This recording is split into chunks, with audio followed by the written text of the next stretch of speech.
ځکه د عالم مرګ او د عالم غم دا د ټول عالم غم بلل کېږي، ځکه د دې ټول عالم بقا دا د علماو په وجه باندې ده. که چیرې علما د دې مځکې څخه ختم سي، الله تعالی پر دې مځکه دستي قیامت راولي. پیغمبر علیه الصلاة والسلام حدیث دی، لا تقوم الساعة على الارض حتى يقول في الارض الله الله. دا قیامت در هغې وخته پورې الله تعالی پر دې مځکه باندې نه راولي چې در څو پورې به دې مځکه کې یو څوک د الله الله د نامه اخیستلو والا وي.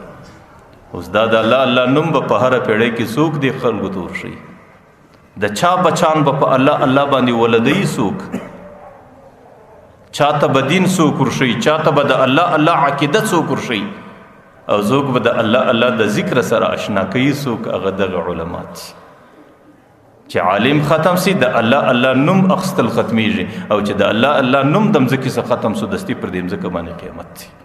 نو ځکه پیغمبر علیه الصلاة والسلام وایي د عالم د مځکې د عالم د زندګۍ دپاره په اوبو کې مایان دعاګانې کوي، د عالم د زندګۍ دپاره په مځکه کې خصمانان دعاګانې کوي، په هوا کې مرغان دعاګانې کوي. مایانو ته هم دا ور معلومه ده، خصمانانو ته هم دا ور معلومه ده، مرغانو ته هم دا ور معلومه ده که پر دې مځکه زموږ زندګي روانه ده د دغه سړي په وجه روانه ده. او که دا سړی پر مځکه نو د الله الله نوم ختمیږي، او چې د الله نوم ختم پر دې مځکه پر موږ په خپله قیامت جوړېږي. نو د عالم قدر دا د ټولو انسانیت د سره دی، د ټول عالم د مخلوقاتو سره دی.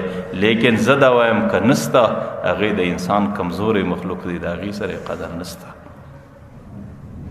نن ټوله د جعلي قومونه هغې په دې باندې اګا دي